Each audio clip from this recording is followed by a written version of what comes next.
In this video, we'll delve into some of the most infamous invasions in Indian history, exploring their impact on the country and its people. And for a deeper understanding, we'll also feature insights from Sadhguru on the brutal scars that these invasions have left on India's culture. Get ready to embark on a journey through time as we uncover the stories of India's past and the lessons they hold for us today. One of the earliest and most notorious invasions of India was the attack on the temple of Somnath by Mahmud of Ghazni in 1024 CE. With ruthless brutality, Mahmud killed thousands of people and looted an enormous amount of treasure from the temple, leaving behind a trail of destruction and desecration. The impact of this event on the Indian psyche was immense, and it served as a rallying cry for the people to resist the invaders and defend their land and culture. Even today, the Somnath temple stands as a symbol of India's resilience and determination, reminding us of the country's rich history and the sacrifices of its people. Another brutal invasion of India was the attack on the renowned University of Nalanda by Bakhtiyaar Khilji in 1193 CE.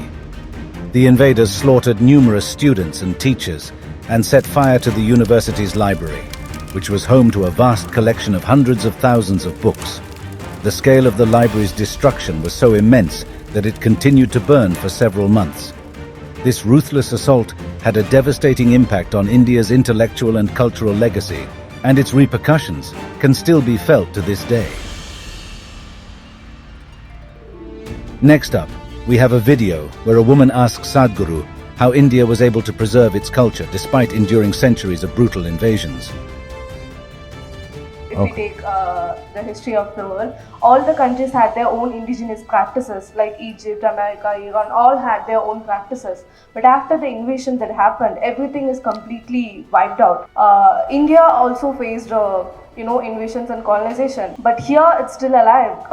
More actively, it's still alive. So how did it manage to survive here? Like, what's that one thing that… Because you're still wearing a sari, that's how it survived.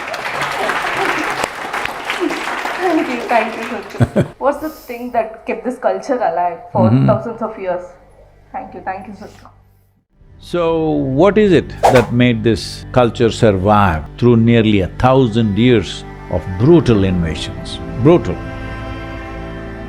It has not been written enough in the history books, but very brutal invasions. So, what is it? One thing was the people who invaded, powered by the force of their religion or by their economic interests. One thing was the culture and the civilization was so complex and profound, they could not figure it out. I forget the name of this particular invader. I'm not good at these names anyway. So one of them had a real discussion with the people and said, how do we just burn out this Hindu way of life, Hindu thing? Because they thought it's another religion. Just like they believe in one religion, somebody else believes in another religion. That's because I belong to one religion, so you must belong to another religion. How else? Because you do something different. But that's what they never figured out. So they looked at this and where is the religious head? Who is the Pope? Let's kill him. That's the idea. So they said, no, there are hundreds of them. So they killed all the 100. But still it didn't die, because there was never a leadership for this. It was never an organized approach. It's every individual seeking their own thing and everybody accepting that. That was the only organization we had. You're worshipping the tree, I'm okay with that. She's worshipping the rock, I'm okay with that. I'm not a tree worshipper, I'm not a rock worshipper, but I got no problem. I'm a sky worshipper. Somebody else doesn't worship anything. Oh, we are okay with him also. So they never figured this, because they always believed you must belong to some entity. Here people did not belong to any entity, so there was no leadership. As many people as you want you kill, but still it is on. In every home, in human hearts, what is on you can't kill it, all right? It did not need leadership, it did not need a book, it did not need an ideology, it did not need a god. That's the most important thing. So they went about demolishing temples systematically all across northern India. Southern India, you come and see glorious temples are still here because they didn't come this far down. So you will see phenomenal temples here, you don't see that in the north because they were all largely destroyed. So even if you kill the god, these people won't give it up. You destroy the temple, they got their own little god in their home, they will worship there only. You destroy their home, they're carrying it on their body and they'll worship here only, Atmalinga they got. India is… Bharat, as you know or you do not know, is an organized chaos.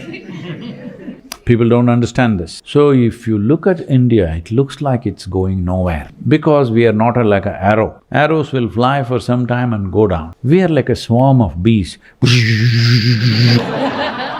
Every bee seems to be going in a different direction, but in the end all of them go in the same direction. It's happening very effectively.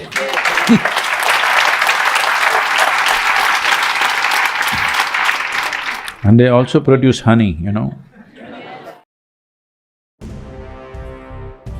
Taimur's invasion of India in 1398 CE was marked by unparalleled violence and savagery, as he massacred countless civilians and soldiers, destroyed numerous towns and cities, and looted unimaginable treasures.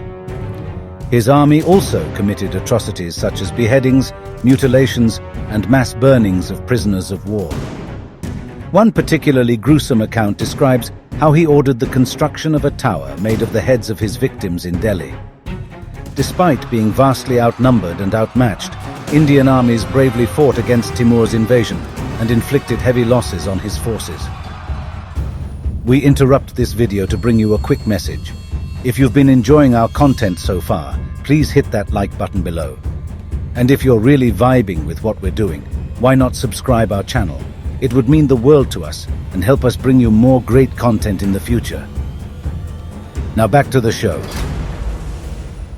Aurangzeb, one of the last Mughal emperors, was known for his brutal tactics in suppressing dissent and enforcing religious conformity. Renowned for his tyrannical methods of suppressing dissent and enforcing religious uniformity, he carried out numerous atrocities, including the execution of several prominent Hindu and Sikh leaders, the destruction of countless temples and shrines, and the abhorrent practice of raping women after massacring their families. The far-reaching consequences of his barbaric reign had a profound impact on the social and cultural landscape of India, giving rise to enduring divisions and tensions that persist to this day. The Jallianwala Bagh massacre, which occurred on April 13, 1919, in the northwestern Indian city of Amritsar, was a horrific incident in which British troops under the command of General Reginald Dyer opened fire on unarmed civilians who had gathered in a public garden to peacefully protest against the oppressive policies of the colonial administration, resulting in the deaths of at least 379 people and injuring over 1,000 more. And this brutal act of violence caused widespread outrage across India and further intensified the movement for Indian independence from British rule. So, what can we learn from these few of the many brutal invasions in India's history? How can we reconcile the past with the present and move towards a future that is more inclusive, peaceful, and just? Join us in the comments section below and let us know your thoughts. Thank you.